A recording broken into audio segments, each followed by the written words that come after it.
The gym smelled of sweat and ambition, a gritty perfume that clung to the air like a promise.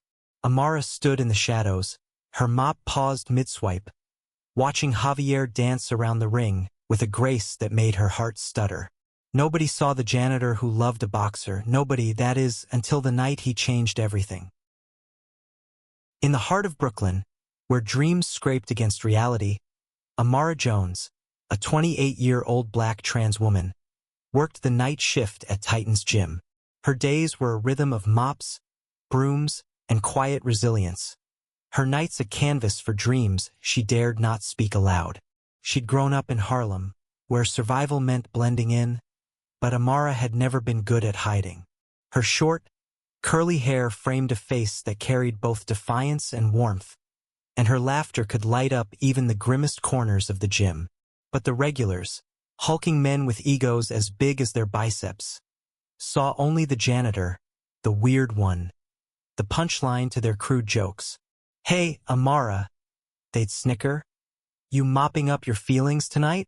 She'd smile, sharp and unbothered, but inside, each jab stung like a fresh bruise. Javier Morales, 30, was different. A gay Latino boxer with a lean frame and eyes that held stories too heavy for the ring. He trained at Titans with a quiet intensity. He'd come from the Bronx, where his father had once called him weak for loving men, for choosing gloves over guns. Javier's punches were poetry, each one a rebellion against a world that tried to break him. He'd caught Amara's eye on her first day, when he'd offered her a bottle of water with a shy smile, saying, "You're the only one keeping this place from falling apart." It was a small gesture, but to Amara, it was a lifeline. Their connection grew in stolen moments, conversations by the water cooler, shared glances across the gym. Amara learned Javier's dreams: to win the lightweight championship, to prove he was more than the slurs hurled at him in locker rooms. Javier learned Amara's fears: that she'd always be the outsider, the trans woman who'd never be enough for a world that demanded conformity. Yet in each other they found a refuge. One night, under the flickering gym lights, Javier took her hand and whispered, "You make me want to fight harder." Amara's heart raced, but fear lingered. Could love survive in a place that thrived on cruelty? The gym was a microcosm of New York's underbelly, where ambition clashed with prejudice. Titans was owned by Frankie "Iron" Russo, a grizzled ex-boxer who tolerated Amara because she worked cheap but never hid his disdain. "Keep the floors clean, not your feelings," he'd grunt. The boxers were worse. Tommy the Tank Callahan, a 32-year-old Irish-American heavyweight with a chip on his shoulder, led the pack. He'd mock Javier's footwork, calling it too pretty, and sneer at Amara, saying, "This ain't no place for your kind." The others laughed, their voices echoing off the concrete walls, a chorus of ignorance that made Amara's hands tremble as she scrubbed the floors. But Javier was no pushover. He'd spar with Tommy, dodging his clumsy swings with a dancer's grace, his fists snapping like whip cracks. Amara watched, her heart swelling with pride, but also fear. Tommy was a bully, but he was connected, rumored to be backed by shady promoters who fixed fights and broke spirits. Javier's dream of a title shot seemed impossible in a world where men like Tommy held sway. One humid July evening, everything changed. Javier was sparring late, his gloves a blur, when Tommy sauntered in, drunk on cheap whiskey and bravado. "Yo, Morales," he slurred. "You and your janitor girlfriend gonna cry when I take your shot at the title?" The gym fell silent. Amara froze, mop in hand, her pulse hammering. Javier's eyes narrowed, but he kept his voice steady. "Talk about me, Tommy, not her." Tommy laughed, a cruel bark, and shoved Javier against the ropes. "What's a fairy like you gonna do about it?" Amara stepped forward, her voice cutting through the tension like a blade. "Back off, Tommy. He's twice the man you'll ever be." The gym erupted in laughter, but it wasn't kind. It was the sound of predators circling. Tommy's face twisted, and he lunged toward Amara, fist raised. Before she could flinch, Javier was there, his body a shield between her and Tommy. "Touch her," Javier said, his voice low and deadly, "and you'll regret it." Tommy backed off, but his smirk promised trouble. Amara's heart pounded, not with fear, but with the fierce certainty that she and Javier were in this together. That night, as they sat on a park bench under a sky streaked with city lights, Javier took Amara's hand. "I'm fighting for us," he said, his voice thick with emotion. "Not just the title, for a world where we don't have to hide." Amara's eyes brimmed with tears. She wanted to believe him, but the gym, Tommy, Frankie, all of it loomed like a storm cloud. Could love really win against hate? The next morning, Amara arrived at Titan's to find her locker vandalized. The word "freak" scrawled in red paint. Her stomach churned, but she didn't tell Javier. He had enough to carry. Instead, she scrubbed the paint away, her hands shaking with rage and resolve. She wouldn't let them break her. Not now, not when Javier needed her strength as much as she needed his. Javier's big break came unexpectedly. A scout from a major boxing promotion spotted him during a sparring session and offered him a shot at a televised fight. Not the championship, but a stepping stone. The catch? His opponent was Tommy Callahan, who'd somehow wormed his way into the same match. The gym buzzed with the news, but the whispers were cruel. "Morales? He's got no chance," they said. "Tommy's gonna crush the fairy." Amara overheard every word, her heart twisting, but she saw the fire in Javier's eyes. He wasn't just fighting for himself anymore. As the fight approached, Amara became Javier's shadow, cheering him through grueling training sessions, sneaking him protein bars, and stitching his gloves when they tore. They stole moments of joy, a late-night diner run, a shared laugh over a bad movie, but the weight of the fight pressed down on them. Tommy's taunts grew uglier, his threats more overt.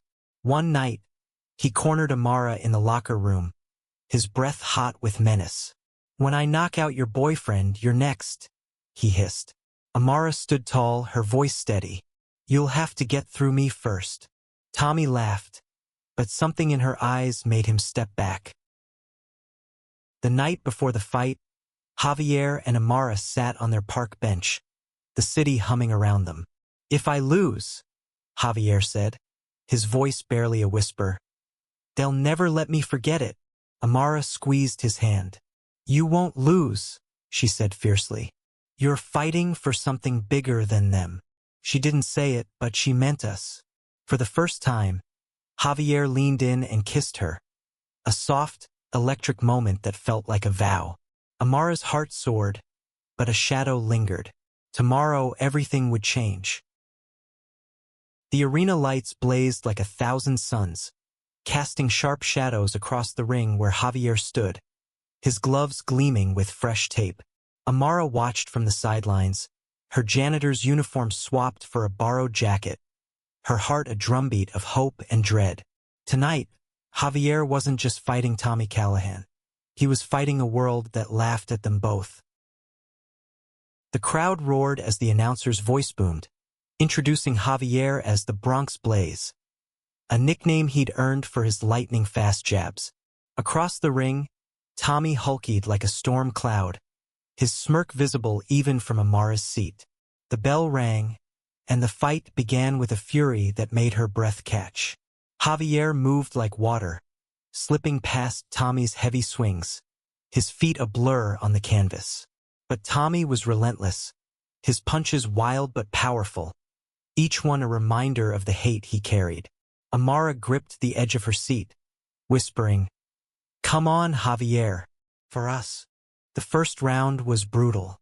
Tommy landed a glancing blow to Javier's ribs, and Amara flinched as if she'd felt it herself. But Javier didn't falter. His eyes locked on Tommy, burning with a fire that Amara knew wasn't just about winning. It was about proving they couldn't break him. Between rounds, Javier's coach, an older Puerto Rican man named Rico, barked instructions, but Javier's gaze found Amara. She nodded, her eyes fierce with belief, and he smiled. A small, private thing that made her heart ache. Back at Titans, the other boxers had bet against Javier, their laughter echoing in Amara's memory. "He's too soft," they'd said. "Too gay to last." Even Frankie had scoffed, saying Javier was good for sparring, not for glory. But Amara saw what they didn't. Javier's strength wasn't just in his fists. It was in his heart, in the way he loved fiercely despite the world's cruelty. She'd spent weeks helping him train, timing his runs through Prospect Park, holding pads while he practiced combinations. Every drop of sweat was theirs, every bruise a shared wound. In the second round, Tommy came out swinging, his fists like sledgehammers. Javier dodged, but a hard right caught his jaw, sending him stumbling. The crowd gasped, and Amara's stomach dropped. "Get up," she whispered, her nails digging into her palms. Javier steadied himself, his eyes finding hers again, and something shifted. He danced back into the fight, his punches sharper, his movements bolder. A quick jab snapped Tommy's head back, and the crowd roared. Amara's heart swelled. She could see it, the tide turning, Javier fighting not just for himself, but for every moment they'd been mocked, dismissed, or threatened. But Tommy wasn't done. In the third round, he leaned in close during a clinch, hissing something Amara couldn't hear. Javier's face darkened, and when the ref separated them, his punches carried a new edge. Later, Javier would tell her what Tommy said. "Your janitor's watching you lose, fag." The words lit a fire in Javier, but they also lit one in Amara. She wanted to storm the ring, to scream that they were stronger than Tommy's hate, but she stayed put, her belief in Javier her only weapon. The fight stretched into the fourth round, and the arena pulsed with tension. Javier was tiring, his breaths ragged, but his eyes never wavered. Tommy, bloodied but unbowed, taunted him with every swing. "You're nothing," he roared, loud enough for Amara to hear. She clenched her fists, her mind racing back to the gym, to the red paint on her locker, to the nights she'd cried alone, thinking she'd never belong. But Javier belonged to her and she to him, and that was enough. Then it happened. In the fifth round, Tommy lunged, overconfident, his guard low. Javier saw the opening, a split second that felt like eternity. His right fist shot out, a perfect arc of power and precision, connecting with Tommy's jaw. The crack echoed through the arena, and Tommy crumpled like a broken toy, his body hitting the canvas with a thud that silenced the crowd. Amara leapt to her feet, screaming, tears streaming down her face. The ref counted, but Tommy didn't move. Knockout. One punch. The arena exploded, but Amara barely heard it. She pushed through the crowd, her eyes locked on Javier, who stood panting in the ring, his gloves raised in victory. He looked for her, and when their eyes met, it was like the world shrank to just them. She climbed into the ring, ignoring the chaos, and threw her arms around him. "You did it," she whispered, her voice breaking. Javier held her tight, his breath warm against her ear. "We did it," he corrected. The victory was sweet, but the aftermath was bitter. Back at Titans, the other boxers were quiet, their bets lost, their egos bruised. Frankie grudgingly offered Javier a better training slot, but his eyes still flicked to Amara with disdain. Tommy, nursing a swollen jaw, avoided them both, but his silence was a threat, not a truce. Amara felt the weight of their stares, the unspoken promise that this wasn't over. She and Javier had won a battle, but the war was far from done. That night, they returned to their park bench, the city quieter now, the stars fighting to be seen through the urban glow. Javier's hand was bruised, his knuckles wrapped in gauze. But he held Amara's hand like it was the only thing keeping him grounded.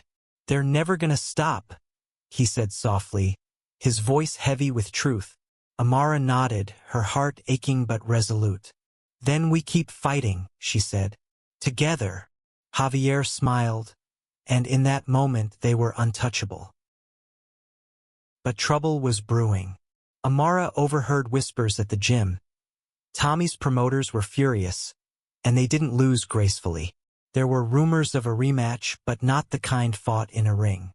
Javier's victory had made him a target, and Amara a liability. As they walked home through Brooklyn streets, a shadow moved behind them, too quick to be a coincidence.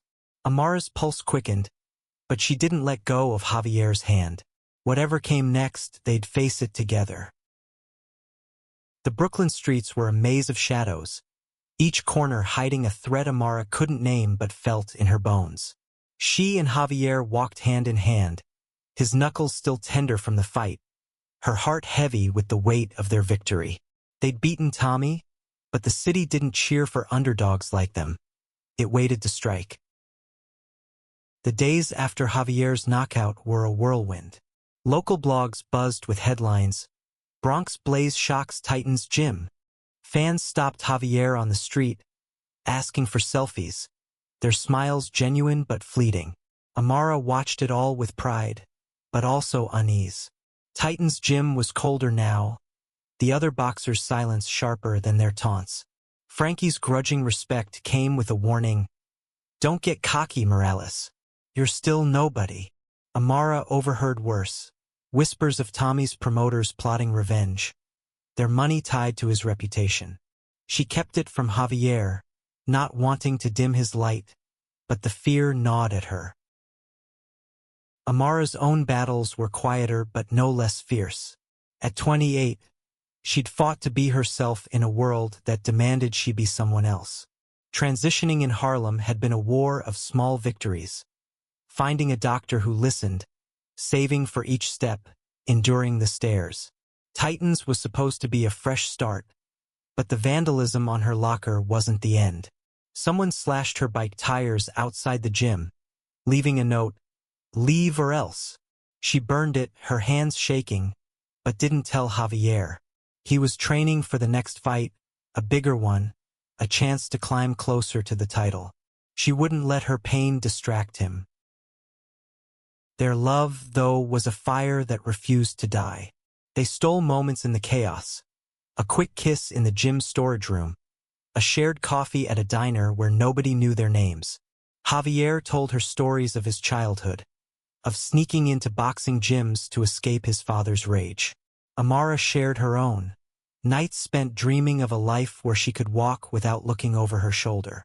"You're my home," Javier said one night, his voice raw, and Amara felt her walls crumble. But home wasn't safe, not yet. The threat came into focus one rainy evening. Amara was locking up the gym when a man in a black hoodie approached, his face half hidden. "Tell your boyfriend to watch his back," he said, his voice low and cold. "Tommy's people don't forget." Before she could respond, he vanished into the rain. Amara's heart raced, but she didn't run.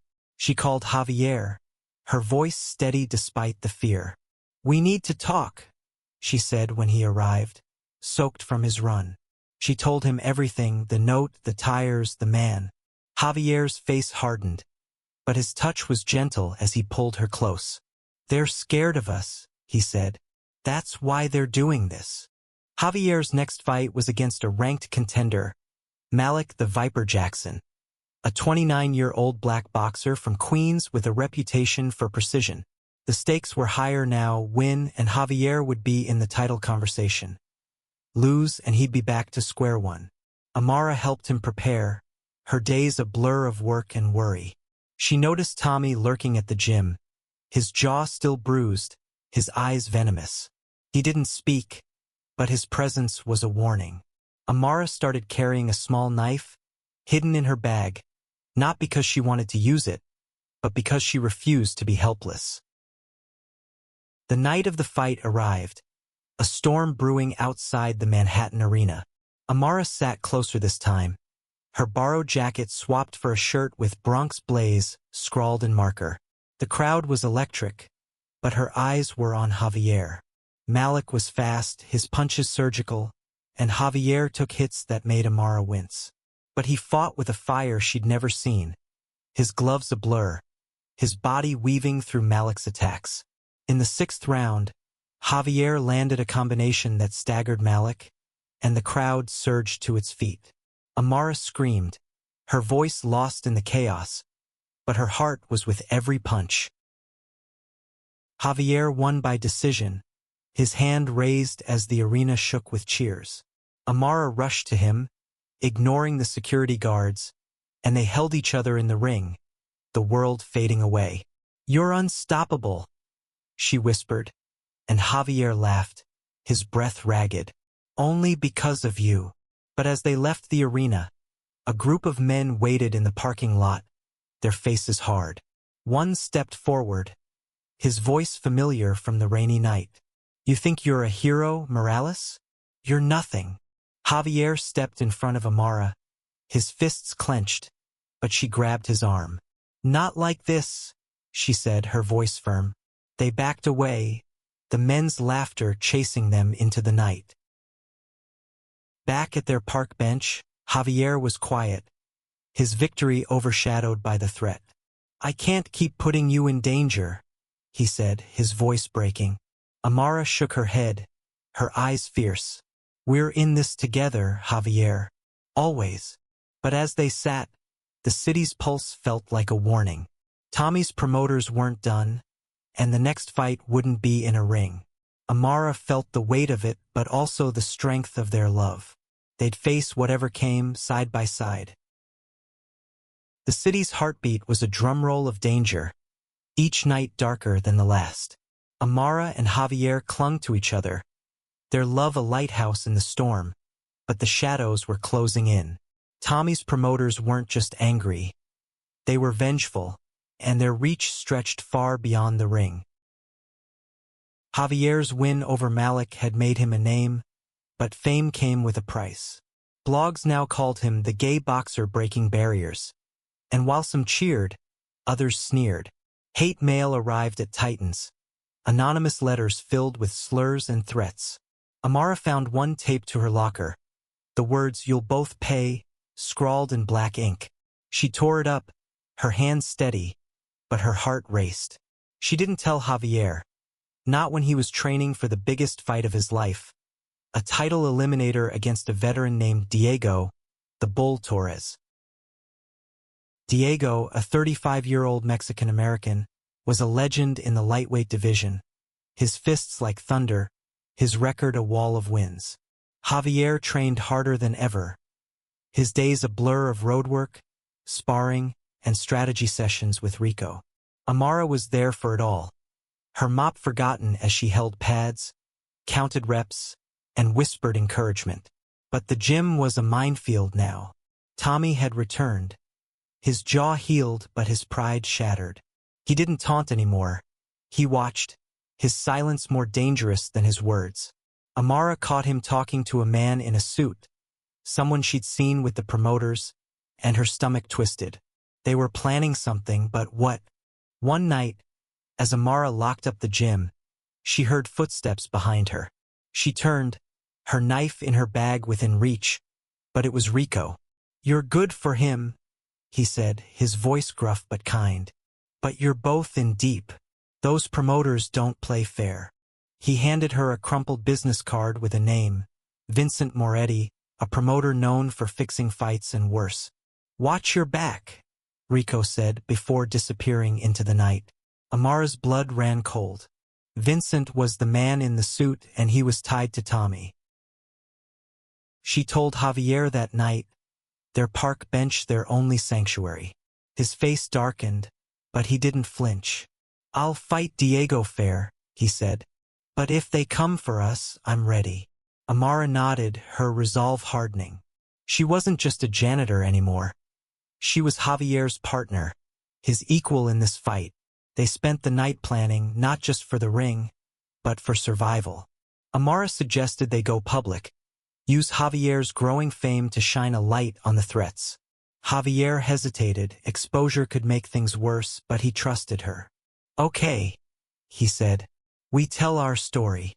They contacted a local journalist, a queer woman named Lena who wrote for a Brooklyn paper. Lena met them at a coffee shop, her notebook open, her eyes sharp. Amara spoke first, her voice steady as she recounted the vandalism, the threats, the man in the hoodie. Javier added his own story, the taunts, the pressure, the fight for respect. Lena's article, published days later, was a bombshell. The Boxer and the Janitor. A love story defying hate. It went viral, shared across social media, and suddenly, Amara and Javier weren't just fighting for themselves. They were fighting for everyone who'd ever been called less. But the article painted a target on their backs.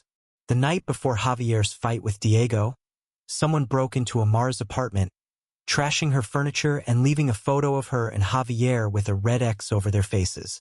Amara's heart pounded, but she didn't cry. She called Javier, and they stayed at Rico's place, sleeping on his couch, their hands intertwined. They're scared, Javier said, echoing his words from weeks ago. They know we're stronger. Amara nodded, but fear lingered. Strength wasn't enough if the world wanted them broken. The fight with Diego was at Madison Square Garden, the crowd a sea of noise and expectation. Amara sat ringside, her heart in her throat, wearing a jacket with Bronx Blaze embroidered in gold. Diego was a force, his punches heavy, his eyes unyielding. Javier took hits that made Amara flinch, but he gave as good as he got, his speed a match for Diego's power. In the 8th round, Javier landed a hook that rocked Diego, and the crowd roared. Amara screamed, her voice raw, her belief in him unshakable. Javier won by knockout in the 10th round, Diego's body slumping to the canvas as the arena shook. Amara rushed to him, tears streaming, and they held each other under the blinding lights. The crowd cheered, but Amara's eyes caught a figure in the shadows. Vincent Moretti, his face a mask of rage. She knew this wasn't the end. That night, as they left the arena, a car followed them, its headlights too close. Javier pulled Amara into an alley, his breath quick. We can't keep running, he said. Amara nodded, her hand on the knife in her bag. Then we fight, she said, her voice steady.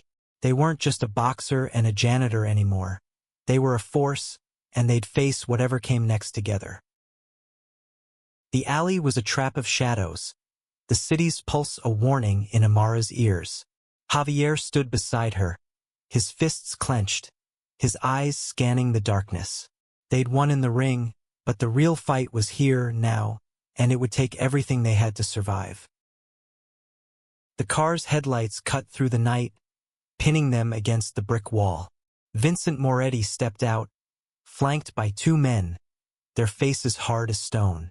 Tommy was there too, his jaw still marked from Javier's punch, his smirk a promise of violence. You thought you could humiliate us? Vincent said, his voice smooth but deadly. You're nothing but a janitor and a has-been.